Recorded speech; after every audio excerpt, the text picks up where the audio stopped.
رسول اللہ الصلاۃ والسلام علیک یا حبیب اللہ الصلاۃ والسلام علیک یا نبی اللہ صلی اللہ تعالی علیہ وسلم۔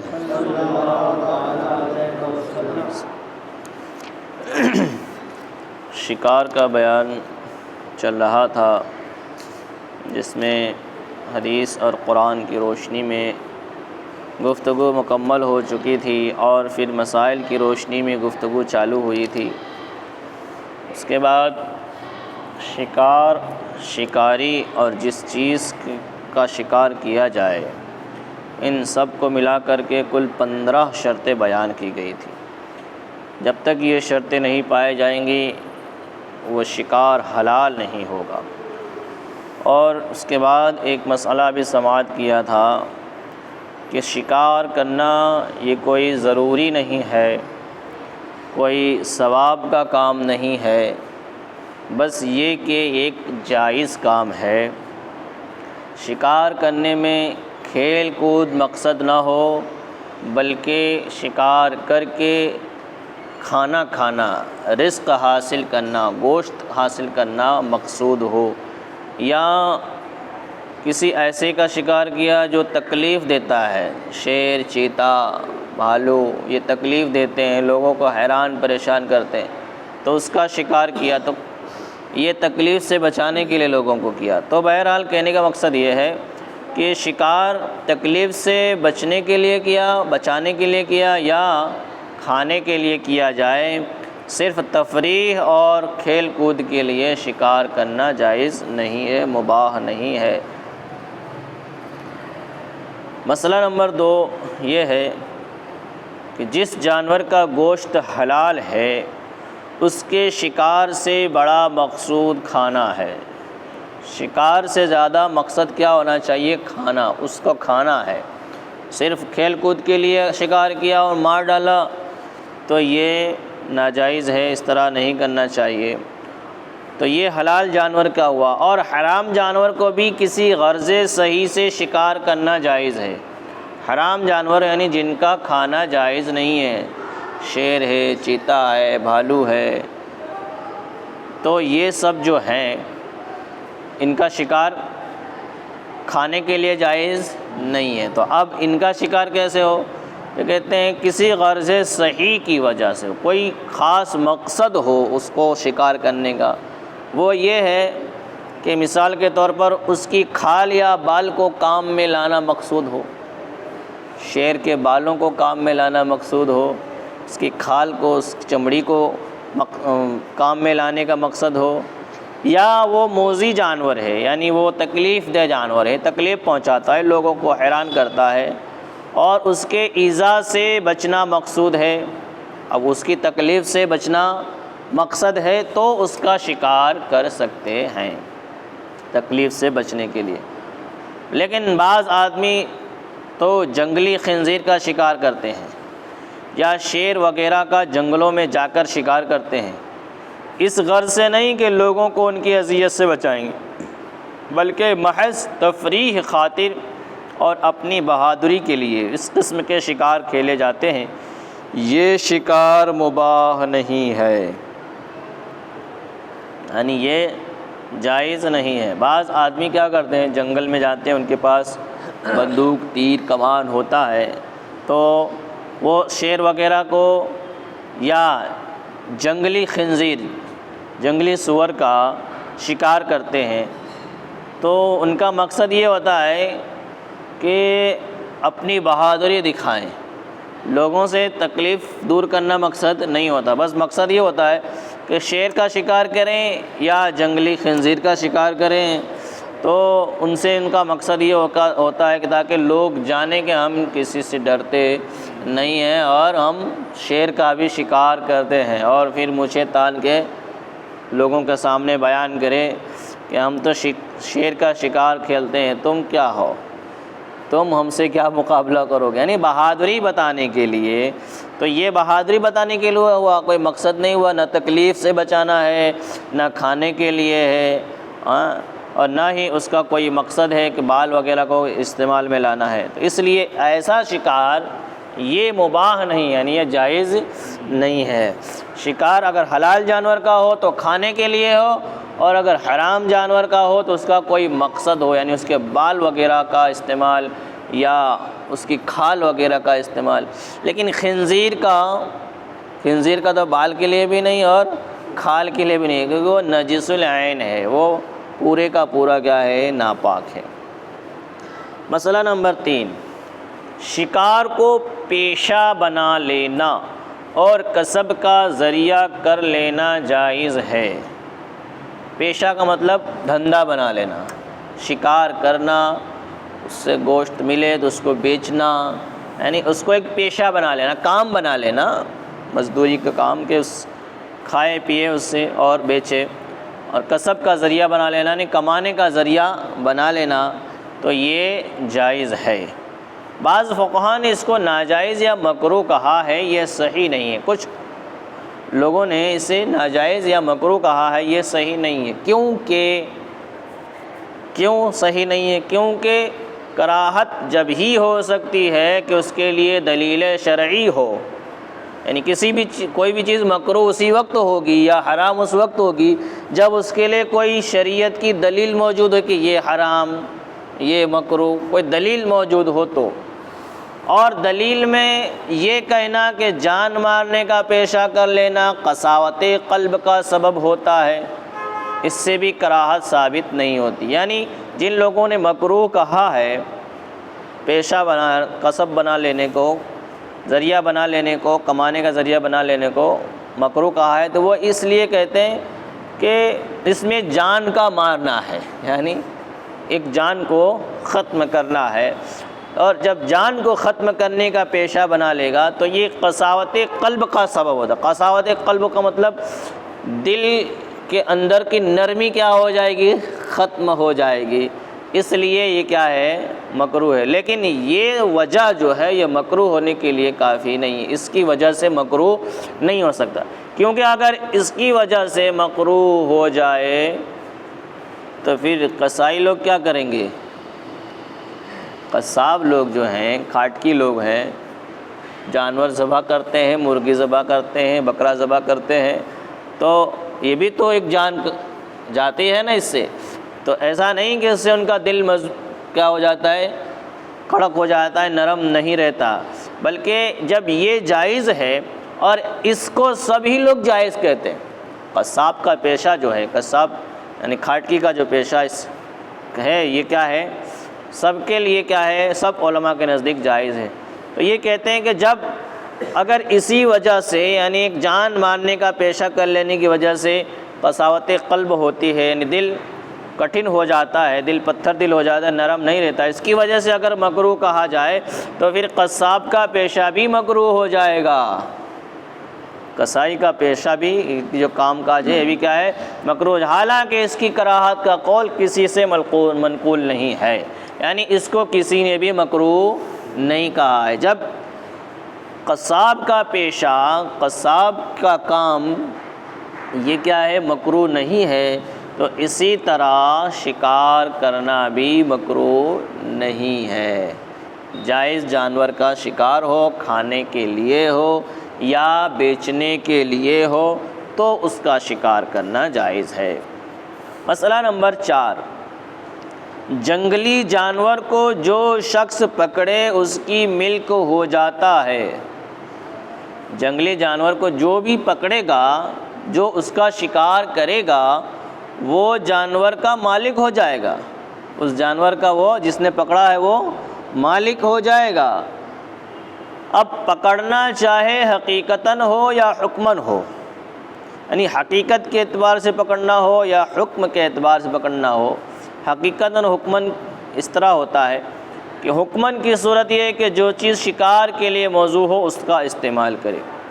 حکماً شکار کرنے کا مقصد یہ ہے، مطلب یہ ہے کہ جس چیز سے شکار کیا جاتا ہے اس چیز کے ذریعے سے شکار کرے، جال باندھے، رسی کے ذریعے سے باندھے یا تیر کمان سے شکار کرے، تو یہ کیا ہوا، اسے کہتے ہیں حکماً۔ یعنی جس چیز سے شکار کیا جاتا ہے اس کا استعمال کرے، اور استعمال سے مقصد کیا ہو، استعمال سے مقصود شکار کرنا نہ ہو۔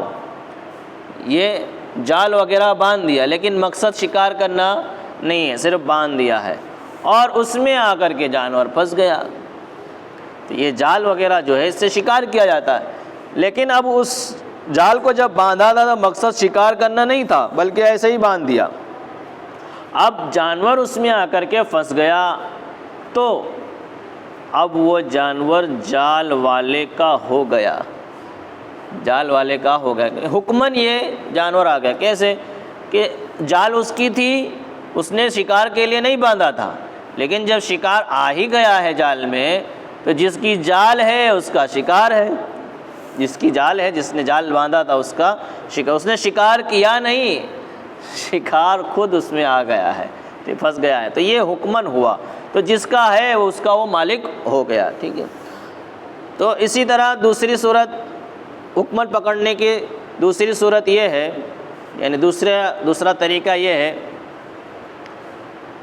جال اسی مقصد سے تانا ہو یا کچھ مقصد نہ ہو، چاہے اب جال اسی مقصد سے تانا ہو یعنی شکار کرنے کے لیے تانا ہو یا شکار کے لیے نہ تانا ہو، لیکن جانور جب پھنس گیا تو جس کا جال ہے اسی کا وہ جانور ہے۔ ہاں اگر کھانے کے لیے تانا تو اس کی ملک نہیں ہے جب تک پکڑ نہ لے۔ اب شکار کو پکڑنے ہی کے لیے جال کو باندھا، برابر، اب جال میں شکار آ گیا تو جب تک شکاری شکار کو پکڑ نہ لے تب تک وہ اس کا مالک نہیں ہوگا، اگرچہ وہ جال میں پھنس گیا ہے۔ ہاں اگر وہ ایک بار پکڑ لیتا ہے اسے اور پھر اگر وہ چھوٹ جاتا ہے، پھر دوسرا کوئی پکڑ لیتا ہے، تو معنی اسی کا جائے گا، کیونکہ اس نے پکڑا تھا، چھوٹ گیا ہے، اس کا مالک ہو گیا۔ پہلے ہی بتا دیا کہ جس نے پکڑا وہ اس کا مالک ہو گیا۔ اب مالک کے پاس سے جو چھوٹ کے بھاگ گیا تو کوئی دوسرا اس کا مالک نہیں ہو جائے گا، ٹھیک ہے۔ تو اسی طرح کہ اس نے پکڑا تھا لیکن جال کو تانا تھا پکڑنے کے لیے، آ گیا اور ابھی اس کو پکڑا نہیں کہ وہ چھوٹ گیا، جب چھوٹ جائے گا تو پھر اس کی ملک میں نہیں ہوگا، اگر پکڑ لیا اور پھر چھوٹ گیا تو اسی کا مالک رہے گا۔ حکماً پکڑنے کی دوسری صورت یہ، دوسرا طریقہ یہ کہ جو چیز شکار کے لیے موزوں نہ ہو اس کو بقصد شکار استعمال کرے۔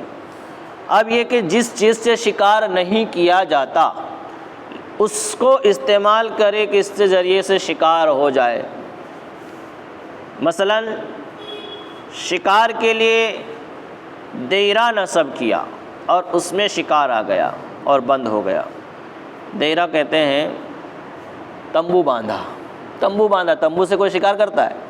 تمبو سے کوئی شکار نہیں کرتا، ایک جھوپڑا باندھ دیا، اس سے کوئی شکار کرتا نہیں ہے۔ تو یہ ایک ایسی چیز ہے جس سے شکار نہیں کیا جاتا، لیکن اس کو باندھا اسی لیے ہے تاکہ شکار اندر آ جائے، بند ہو جائے تو دروازہ بند کر کے اس کو پکڑ لیا جائے، لیکن اس سے شکار ہوتا نہیں ہے۔ مقصد اس کا یہ شکار کرنا ہے۔ شکار پکڑنے کے لیے خیمہ نصب کر دیا، لگا دیا، اور اس میں جانور آیا، بند ہو گیا، تو خیمے والا مالک ہو گیا، خیمے والا مالک ہو گیا۔ یا مکان کا دروازہ، اس گھر کا دروازہ اس لیے کھول دیا تھا کہ ہرن اندر گھس جائے اور میں دروازہ بند کر دوں، تو پھر جب بند کر دیا تو اس میں ہرن آ گیا، اب وہ دروازہ بند کر لیا ہے، تو وہ شکار کس کا ہے؟ اسی کا ہے جس کا گھر ہے یا جس نے تمبو باندھا ہے۔ تو یہ حکماً پکڑنے کی دو صورتیں ہیں۔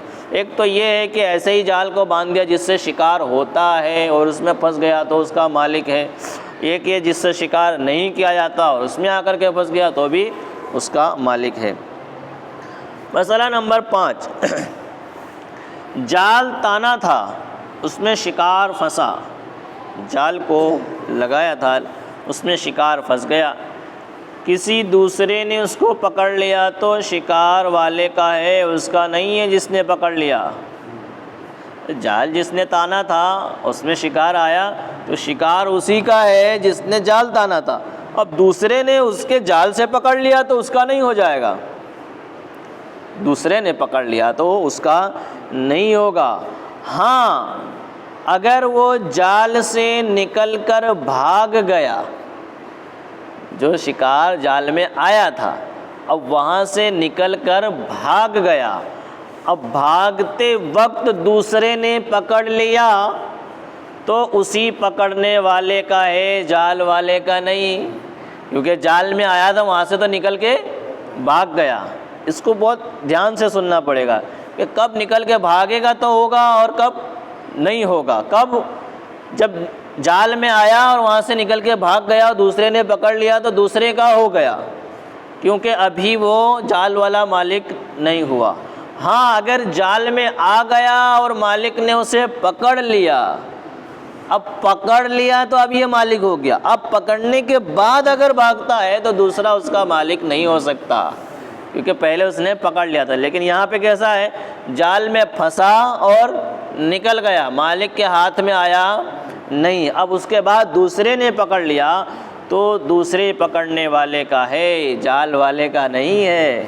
اور اگر جال میں پھنسا اور جال والے نے پکڑ لیا، وہی بات آ گئی کہ جال میں پھنس گیا، جال والے نے پکڑ لیا اور پھر اس سے چھوٹ کر کے بھاگا اور دوسرے نے پکڑا، تو اب جال والے ہی کا ہے کہ پکڑنے سے اس کی ملک ہو گیا تھا، پکڑنے سے وہ اس کا مالک ہو گیا تھا، اور بھاگنے سے ملک جاتی نہیں ہے، بھاگنے سے وہ مالک ختم نہیں ہو جائے گا۔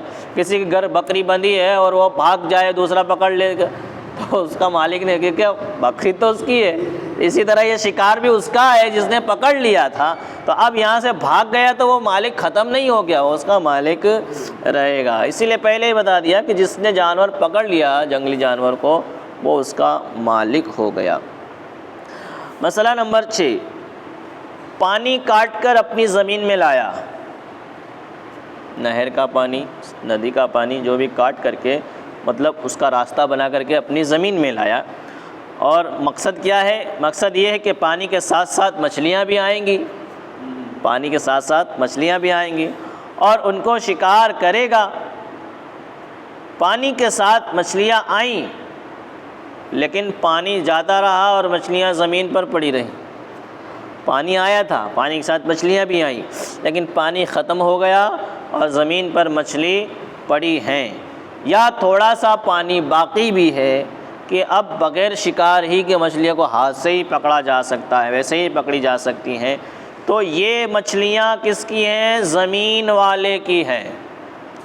جس کی زمین پر وہ مچھلیاں ہوں گی اس کی وہ مچھلی کہلائیں گی۔ اب راستے میں اگر 2 لوگ کے کھیت آتے ہوں، 2 لوگوں کی زمینیں، 4 لوگوں کی زمین آتی ہو، تو جس کی زمین میں جو مچھلی ہوگی اس کا مالک وہ ہوگا، زمین والا مالک ہوگا، کیونکہ پانی آیا اور چلا گیا۔ اب پانی، جب تک پانی میں تھی مچھلیاں تب تک اس کا جو شکار کرتا اس کی ہوتی، لیکن اب پانی چلا گیا یا اتنا پانی کم بچا کہ اب مچھلیوں کو آسانی سے ہاتھ سے ہی پکڑا جا سکتا ہے، تو جس کی زمین میں مچھلیاں ہیں گی وہ اس کا مالک ہے۔ دوسرا شخص اس کو نہیں پکڑا، اب تیسرا آدمی آئے کہ چلو میں اس کو پکڑ لوں، یہ تو پانی والی مچھلیاں ہیں نا، پانی چلا گیا مچھلی رہ گئی، تو دوسرے کے کھیت کی مچھلیاں آپ نہیں لے سکتے۔ جو پکڑے گا اسے تاوان دینا پڑے گا، جو ان مچھلیوں کو پکڑے گا اس کا جرمانہ دینا پڑے گا۔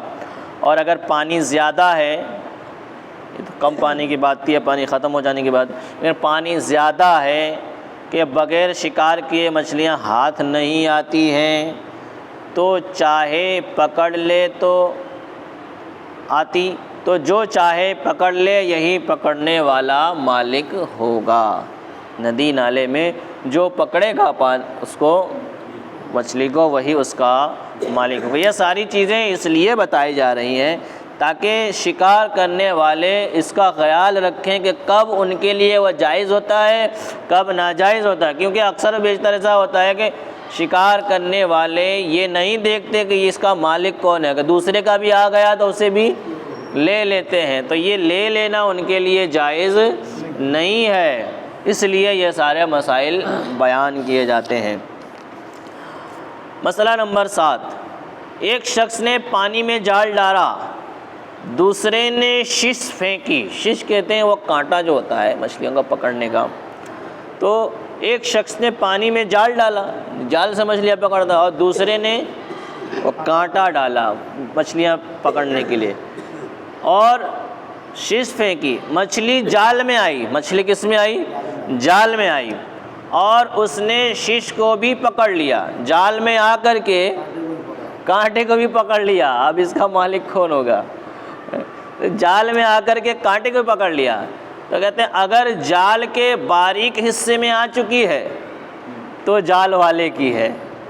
جال کے باریک حصے میں، یعنی کہ اب اس کا جال سے نکلنا ناممکن تھا، مشکل تھا، تو اب وہ جال والے کی مانی جائیں گے۔ اگر جال کے بڑے حصے میں آئی ہے کہ اس میں سے مچھلی آسانی سے نکل سکتی تھی، تو اب وہ کانٹے والے کی ہوگی۔ یہ مسائل کیا ہے؟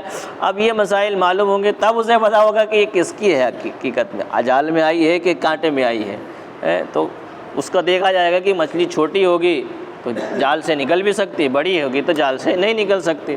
تو یہ سارے مسائل ہیں، اس وجہ سے یہ ساری چیزیں بیان کی جاتی ہیں۔ 7 مسئلے بیان ہوئے، انشاءاللہ 14 مسئلے تک اس کے اوپر گفتگو ہوگی، باقی گفتگو پھر کریں گے۔ اللہ تبارک و تعالی ہم سب کو علم دین کی لازوال دولت سے مالا مال فرمائے، ایمان کے ساتھ رکھ کے ایمان پر خاتمہ عطا فرمائے، ہم سب کو آفات ارضی و سماوی سے محفوظ فرمائے، بیماریوں سے شفا عطا فرمائے۔ اللہم ربنا تقبل منا انک انت السمیع العلیم وتب علینا انک انت التواب الرحیم برحمتک یا رب۔